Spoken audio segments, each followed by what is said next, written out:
Hello and welcome everyone to my show Creative Spark, where I talk to cool people about the cool things that they do.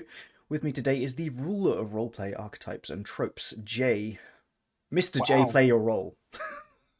That's, okay, to be fair, that's my channel name. So yeah, okay. Is that not your last name? I was No, certain. no, no.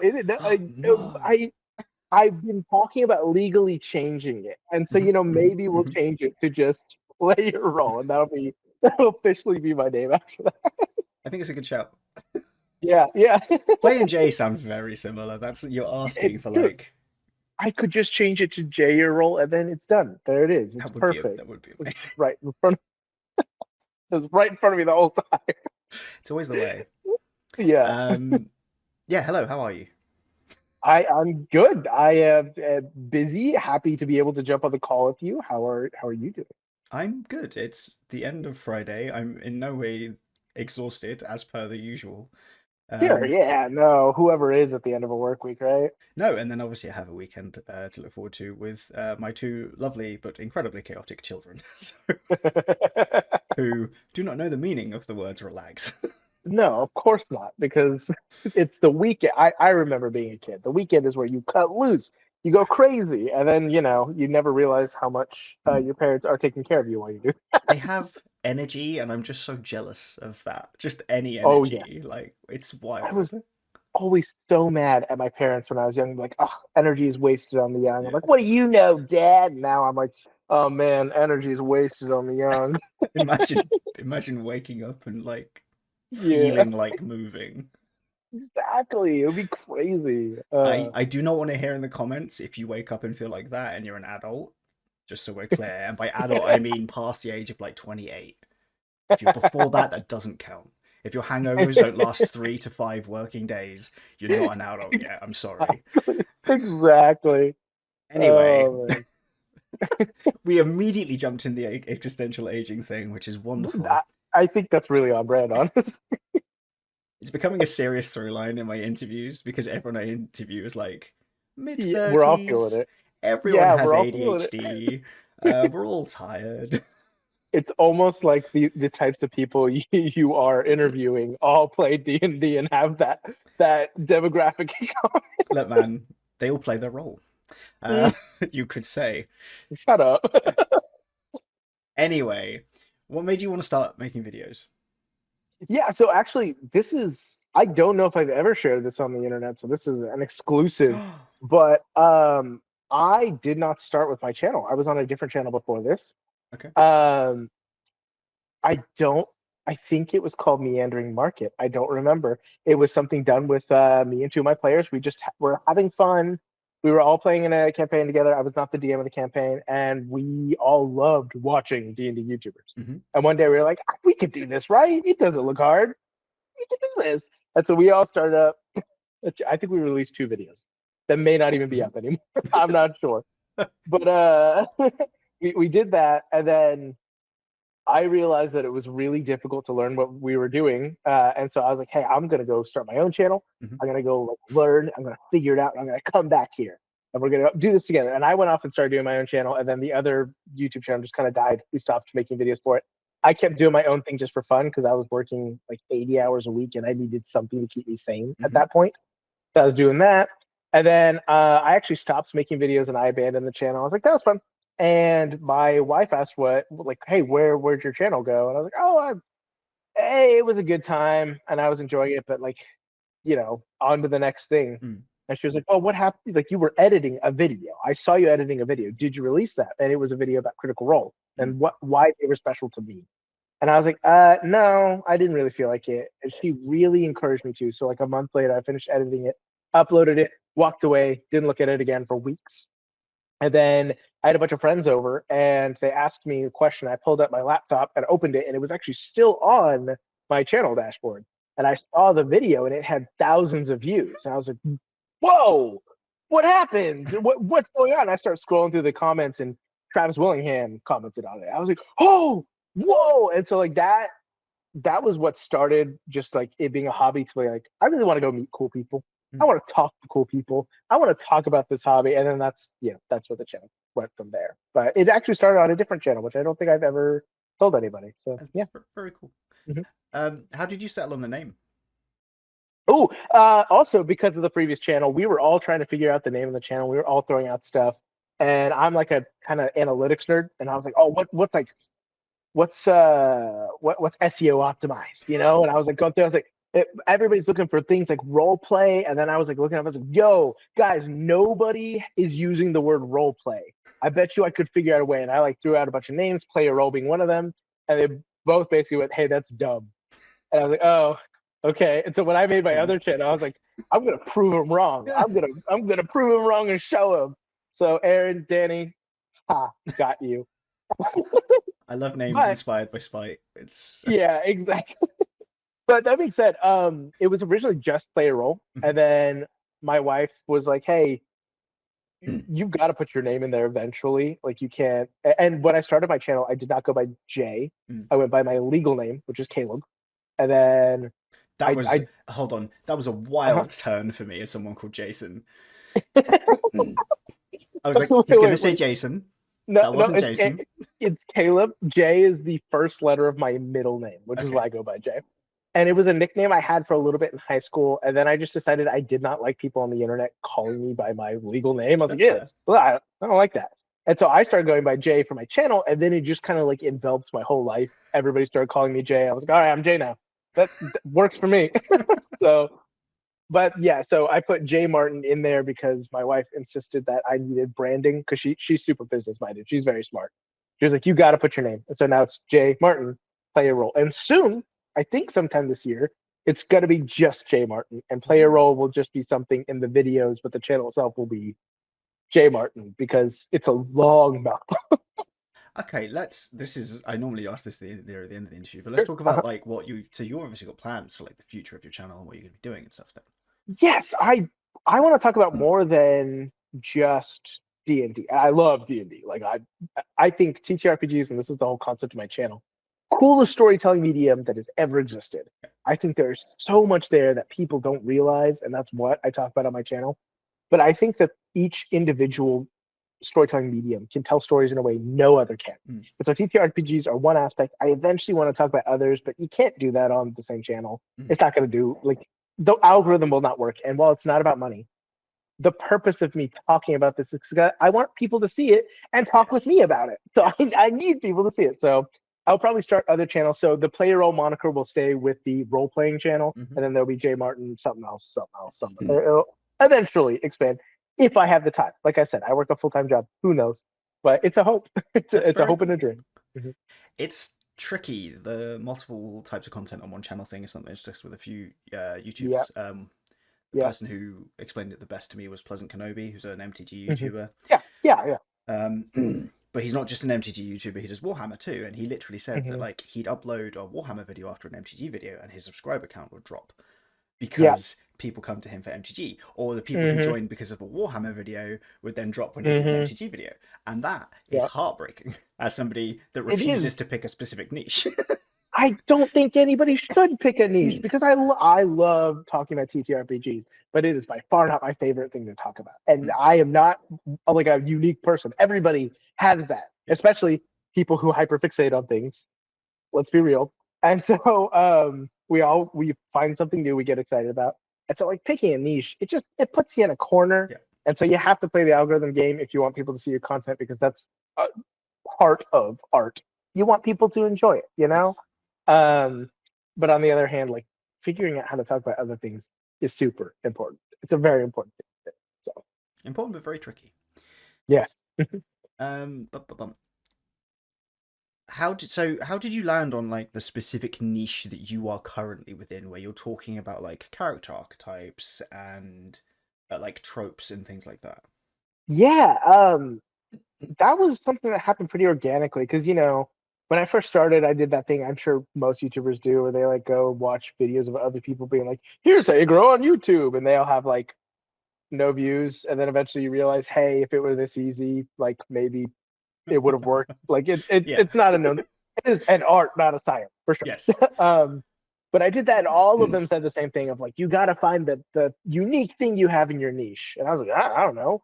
I'm just talking about what I want to talk about. And then I think I think it was the first video I ever uploaded unscripted where I was talking about paladins, and that was like on my grainy old webcam, horrible audio quality, Mhm. all that good stuff.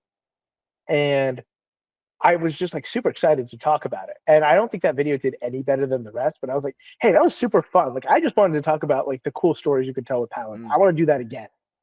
And I just started uploading the Why You Should Play series, which is Mhm. like why you should play Ranger, Paladin, etc. And I think it was the Ranger video that really settled into like, hey, I want to talk about like role play more than mechanics. Mm. And during that time, I was actually talking with Ginny D. She was very sweet to help mentor a little bit on my channel because I reached out to her and was like, hey, I did that dumb thing you do as a young YouTuber. You're like, hey, do you want to collab? And she was like, okay, what's your idea? And I was like, I don't have one. Oh no. I have, I wasn't yeah, I expecting you don't, to respond, yeah, I didn't really. expect you to actually respond. But I was like, well, I have you here. Can I ask you? Like, can I pick your brain? She was like, yeah. And she was super sweet about it. And so she encouraged me to just pursue whichever videos. Like, when I sat back after uploading, I knew I was happy with it. I was like, Mm. you're right. You're right. And so, yeah, that's eventually what I ended up pursuing. And it was great. And so I just settled into I want to tell people how I want to help people tell the stories they want to tell, not how to build things because plenty of people do that better than I do. I'm not going to do better at that. So let me do what I like doing. So, It's very cool. How long have you been playing like D&D and RPGs in general? not as long as most people think, and not as long as I wish I had. It happened, I think 2017 is when I Mhm. started. Um, and basically, I was raised in a conservative Christian household, so Okay. D&D was devil worship. Not D&D. I Yeah, but I say that my parents actually, if I had talked to them about it, they probably would have been totally fine with it. But D&D had a reputation. I Mm. was raised conservative Christian, so therefore, no, can't do that. And so I looked for something like it Mm. for all my childhood, and I didn't know it existed. But that, if I had known it existed, oh my god, it would have taken over everything. But then, like 2017ish, I was sitting with a group of friends at a pizza place, and one of them was like, "Yo, you guys ever heard about D&D?" And I was like, "Actually, I've recently been watching the Game Grumps play D&D. I Mm. think, which that's an old portion of internet history at this point. But and so we went to a game store right down the road, which I Mhm. still go to this day, and we bought a starter set. And we were like, "Cool. Well, how do we play?" And it was New Year's Eve. Right. And I was like, "Well, uh, I kind of want to be a voice actor someday, and I like writing. I'll DM for the first session, and then somebody else will DM the second session." They're like, "Great, okay, you go home and learn the rules because that's how D&D works, right?" And so I spent New Year's It's Eve that easy. reading. Yeah, it's just that It easy. You actually just is add that easy. That sounded really sarcastic. Genuinely is very easy. Well, that's what I did is I went home. I over New Year's Eve instead of partying, I read D&D, the basic play, Mhm. like the Lost Minds of Pandover rules. So maybe it wasn't 2017. Was that out? Whenever Lost Minds of Pandover had just come out, so whenever Okay. that was. But I read through the basic rules. The next day we all hopped online, and I was like, "Yeah, all right, get in the call." And I ran the first session. And I was like, "There's no way I can pass this off because now I'm the only one who knows what happens." And so I just kept DMing, and then that campaign went on for like 4 years. So that's how I started playing. It was a great time. There's so much Uh, hope in the yeah, you do yeah, the first one and I'll do the yeah, next one. you, That's a great idea. And then you're like, ah, this is yeah, a cursed item and I cannot let it go.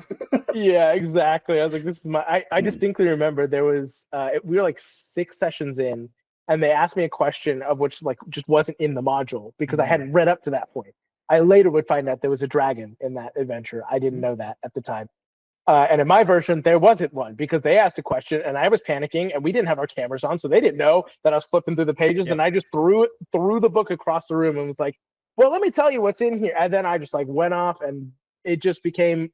I never stopped making it up from there, which I would later find out is how most people play D&D. So cool, but I didn't know that at the time. So There's definitely a feeling, I think, if you're someone who hasn't DM'd of that, like, well, the DM obviously knows what they're doing. yeah, they clearly have it all planned Yeah. all the time. And I'm sure this is advice, this is common advice on YouTube and anywhere else you can read hmm advice on DMing, but it's much more likely that the DM has an idea Yeah. and is then going, are we going this way? Railroad tracks. Oh no, okay, this way. No, this way. Yep. This way? Yep. Oh, we've got a circle. See, I have I've talked about this in a few videos, but I have a very specific method, which I honestly wouldn't recommend for most Mm. people because it's actually not that. It's effective for my group. I don't think it's that effective, but it I call it DMing for the moment, and Mm. I don't know specifically what's going to happen. I know a moment that my player's hoping for, like Nice. oh, you're playing a fighter and you want to have that like last man final stand.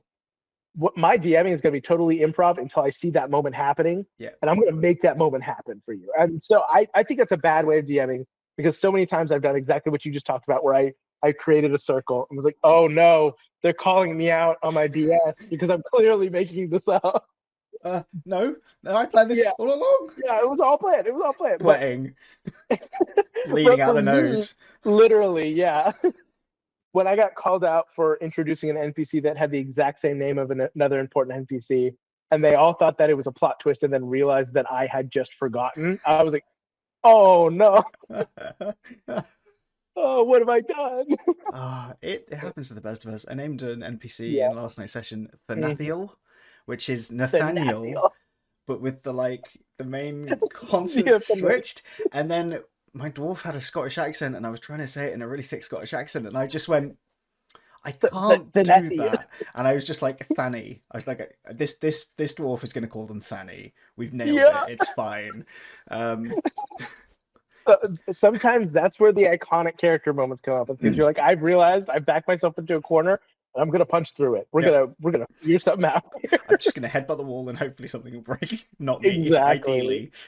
Exactly. Do And you have? for Go on, go oh on. No, no, no, I no, was just please. gonna say for any DMs out there who get yourself into that situation, the worst case scenario is your friends realize you're a human and you're telling a story for them. Like it's okay, but it's also a lot funnier to try and headbutt your way.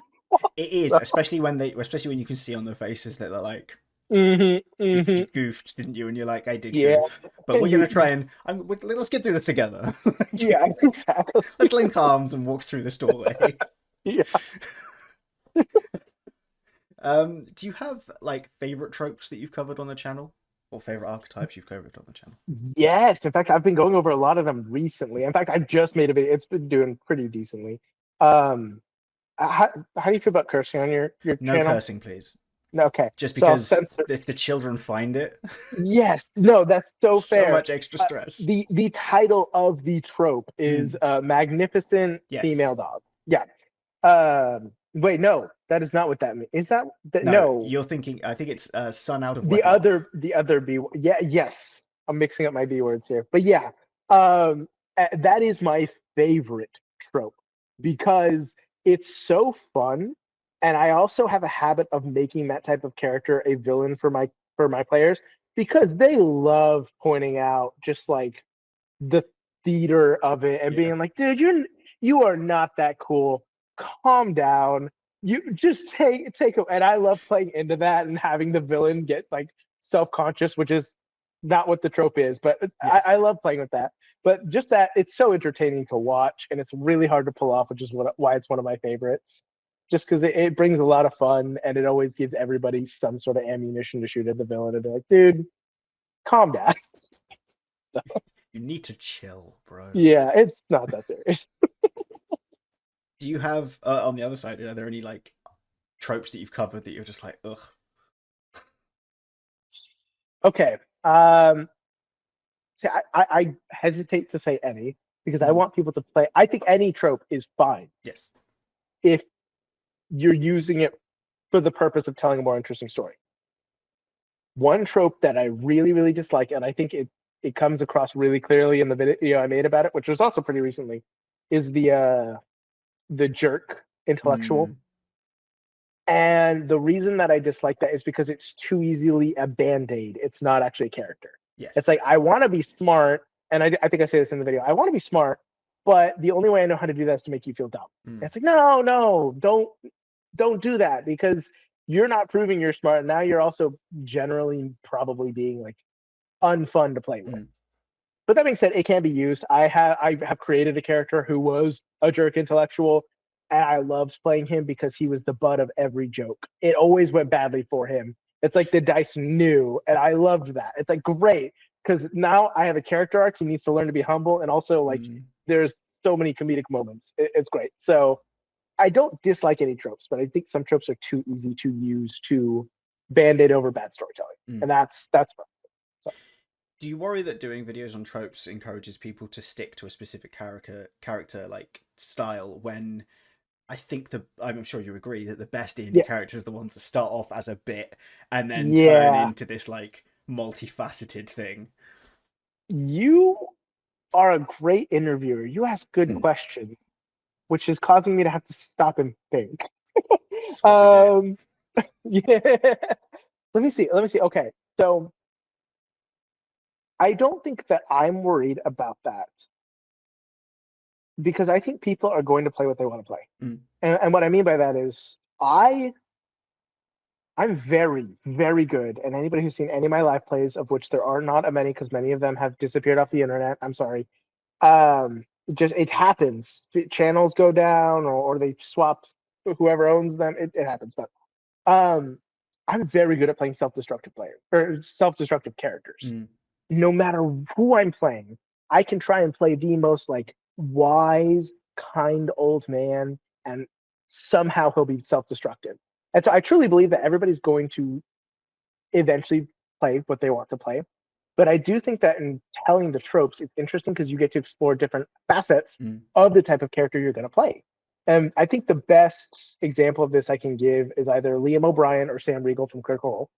Sorry, I make plenty of videos about them. I talk about them all the time. They tend to I be like, I think most people have heard of it. It's okay. I know it's still yeah, fairly low level, yeah. but It's not that big, you know. Only us underground fans really know. yeah. But uh, both of them do the same thing with every single one of the characters. Liam will always play a character who is hurt by the world and is trying to regain something. Mm. And Sam will always play a character who has a core characteristic of themselves that they're insecure about and do not want to face. Right. It just they're always going to do that. But every character that they play throughout every campaign and one shot explores a different aspect of that because they attack it from a different way. And I think that is super cool. And so I like creating these videos because it helps people get the basis. But I think it's always ultimately going to come down to looking at themselves in a mirror from a different angle. Like, oh, I'm going to play the funny man this time. I'm going to play the serious person this time. But ultimately, it's going to come back to me and who I am. And it's a different aspect of me. And so, I've never thought about it as like, oh, what if this locks people into a specific arc? But I've always seen it as I think people will find themselves within the archetype. And I just want to give them the basis to start with that. And maybe I'm wrong. You know, I'm fallible. I'm human. Do you think it's possible for people to play characters that are completely and utterly distanced from themselves? With that in God, mind? I hope not. I truly hope not, because that defeats the purpose in my head. Okay. Um, I I hope that this is not like a controversial thing to bring up, but I promise it ties back around. I've been thinking a lot over the past like year and a half of AI art and like the controversy of it.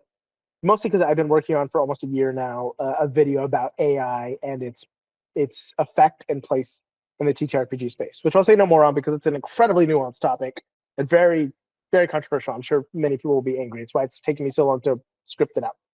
But in that note, I kept going through all the arguments people had for and against AI art, and I always came back to the same argument.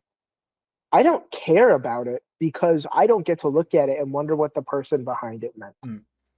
And that's what it comes down to for characters for me. It's like if you could play characters totally distanced from yourself, I mean, cool. That's honestly kind of cool, but you're not communicating a part of you. And isn't that the point of telling any story, is to communicate a part of you, you know? And so, I mean, like I write in my free time stories that maybe will someday be published, but it's mostly just to help myself relax. And every single one of those characters, no matter how far distance they are from me, no matter how terrible they are an exploration of a part of me. And I always want it to be that way because that is me communicating something about how I see the world. And that's the point. So I hope the answer is no to that question. Cool. Do you get to play often? Yes and no. I wrapped another multi-year campaign recently that I was DMing. of which I was supposed to make a video about the finale and have just not gotten around to it. I will eventually, I'm sure. But I am, for the first time since I started playing, no longer a DM. I am only a player. I am playing in 2 different campaigns currently. One of them happens sporadically. The other one happens every other Wednesday. Nice. Nice. Mhm. Do you have a preference between DMing and playing? It's almost like 2 different games for me. I mean, like I'm sure you. I know that you relate with this based off of our conversation before we hopped on camera. As somebody with attention issues Mhm. and an attention disorder, DMing is like, oh, it scratches every part of the Yes. brain because there's never a time where you're shutting down. You're either playing a Yep. character, you're looking at what people are doing, you're asking them to roll dice, you're looking at your notes. Oh, it's great, and I love it. Yep. But I firmly believe in player character agency. If you were ever going to play in my campaign, your characters are going to shape that story. I will put things in front of you, but you are going to tell the story. Mm. I will not tell you what to do. And because of that, it does leave me many times as a DM where I have to sit back where I want to participate. Yeah. Where I see them talking about something, I'm like, it would be so much cooler if they did this. And then I'm like, well, that's not my call. I don't get to do You guys that. are I'm doing not a it player. wrong. Yeah. Yeah. And so I'll just sit back and be like, all right, and they'll do something. And I think it was not the cool way, but they Mm. had fun. And that's the important aspect. So I think I really enjoyed both. This is going to be my first longest break ever from DMing, and I think I'm really going to miss it. And Mm. hopefully I get to jump back into it. But I'm happy to take a break now and remind myself what it's like to be a player. So, Do you want to talk about your characters a little bit?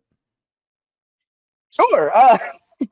Okay. These are 2 very different vibes. The one I'm playing in the Wednesday campaign that happens fairly regularly, I'm playing a monk named Vichetti. He does not have a last name because he doesn't remember it. I decided to tackle the amnesia trope because I do want to talk about that on my channel at some point. But his amnesia is interesting because he's very aware of what it is, what caused it, what he's forgotten. Mm-hmm. His whole concept was he used to be a very high level cleric. I left that up to the DM. I asked him 17th or 18th level, but I left that in his hands. And he disobeyed his church in a very egregious way.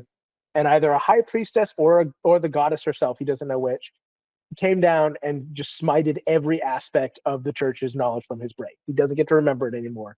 And my whole concept of playing him is like he's gone to learn to be a monk because he needs to regain some amount of power. He has to have Mm. some amount of influence in the world.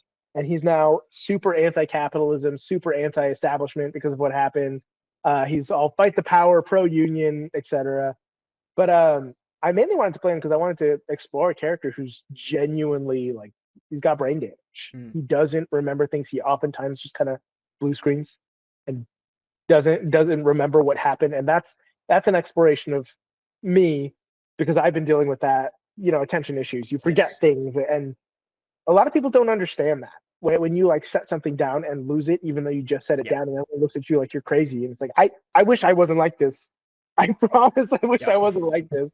And so it's an exploration of that, of like a character who genuinely has to deal with that to the upteenth level. And then the other character I'm playing is super high concept. I have to jump in and out of that campaign a lot because I'm super busy. Mm. And my DM, who is my sibling, I asked him, hey, what if I played like a super out there character? And like, what do you mean? I'm like, well, we have the warlock, right? Well, warlock in the party. Mm. Can I be like his pact boon? Like, can I play just a demon that is like inherently way more powerful, but is tied to the character and isn't allowed to do anything? And he's like, yeah, sure, why not? Like, why don't we go with that? And so my character is like theoretically 20th level, super Mm. powerful, yada yada, bound by all of the laws that the warlock has to follow, isn't allowed to lie, isn't allowed to kill, isn't allowed to do anything, doesn't have access to most of their spells unless their patron allows it. So it's just like That's this so very cool. freaky character who constantly makes illusion and threats that he is like super powerful, but never does anything because he can't. That And is so cool. that's yeah. I thought it would be fun to explore that. He recently realized that he's not unkillable. He thought he was. Mm. He thought if the warlock died, like whatever, he'll just move on. And Yeah. then he was informed, no, if your warlock dies, like you die with him. And now he's got like the existential dread of death for the first time in his life. So Oh, that's so that's cool. been a fun character. That's so cool. When you're creating your characters, do you start with the mechanical side or the RP side, or does it just sort of merge? Oh, It depends. For my monk, what Mm. it really came down to was I I used to do martial art, and I had a black belt in a few different. Well, I had a black belt in one thing, and then I have a theoretical black belt, and I didn't actually go through any of the tests. I Okay. just wanted to learn. But anyways, I missed punching things. I loved the feeling of throwing a Yeah. punch, and I was like, oh, I like that's so fun. And so I made a monk because I just wanted to punch things. I wanted to mime punching things. And then the character came because I was watching Across the Spider Verse. I Hmm. saw Hobie Brown. Yeah. I don't know if you saw. I Yeah. saw Hobie Brown and his whole, Spider Punk aesthetic and fight the power, and I was like, I gotta make a character like this. I have to. And so everything else followed. It started with like just wanting to punch things, and then Mm. the role play evolved. And then for the other one, I knew that I wanted to role play that kind of character, and I just searched until I found the mechanics to fit it. So Very cool. This is a lot more like D&D character focused than a lot of my interviews are, but that is the basis of your channel, so I yeah, it's feel kind of like what it I makes talk sense. about. Yeah. How do you find your community at large? Difficulty. I've really been struggling with that actually. I have a few like creators who I talk to semi regularly. I think you've actually interviewed one of them, Antonio Ponyhat. Yes, Antonio Yeah, D'Amico is a wonder. super super sweet. I reached out to him when he was first making his videos. I was like, "Yo, I saw your stuff. Wow, Yeah. that was amazing." And he was like, "Oh, thank you." And then he blew up, and like his channel far surpassed mine. And I was like, "Oh, well, don't forget." But no, he's been super sweet. Yeah, he's been a super sweet and wonderful guy, and has continued to give advice and talk with me about stuff. And then Tulok the Barbarian, the other like premier character builder Mm. YouTuber. He does the building archetypes. Building your character. That's what it's called, building character. And he does like the mechanics of it all. Phil and me, we actually went on a trip with each other, Hmm. and he's been super sweet, and he's introduced me to a lot of other people. So very thankful for him for that. Otherwise, it's really difficult for me to connect with people, honestly. And a lot of it, I'm gonna be super real. I am a white passing cis male, and it can be really difficult to approach certain people because I understand that there's like a inherent caution around Mm. people like that. And I'm not upset about that. I get it. I super do. But I think that I play into that a little too hard. Of like, I want to be super friendly and like Yeah. I don't want to make them uncomfortable. And then like it's just not genuine. And so I find it really difficult to reach out to people sometimes. So most of how I meet my community is just through other people I've already met. And I try to expand and be as genuine as possible without forcing anything because I don't want to make people uncomfortable, you know? Yeah. That makes sense. Um, we kind of hit the end of the questions because I did it in a weird order. Um, let's keep it short and sweet. Is there anything that you want to plug other than your channel, which I will obviously link to? I'm actually not working on anything. All the live plays I was in have reached their conclusion. Wow, this is kind of sad. I mean, my channel, Yeah. that's mostly what I'm doing. I will be sometime soon releasing a website. That'll be Oh, cool. fun. It'll have some content to buy, but I can't give any. Like, I feel like I might get in legal trouble if I say anything because I can't promise anything yet. That So makes sense. I have to give a thumbs up. That's it. I respect it. Okay, the sign off was in fact coined by Antonio D'Amico, and we're just going to look at the Oh, camera and wave kind of awkwardly okay, okay. because I refuse to figure anything else out. I can do that. No, hey, my outro has always come organically, and now it's just become I point at my wife and let her awkwardly fumble behind the camera. So that's It's such a that's pro yeah. play. Yeah, All cool. right, of Thank you so much for joining me. I really appreciate it. course. Yeah, Yeah, thank you for having me. It's been great. it was a pleasure. Yeah, awkward wave. Bye. Every time.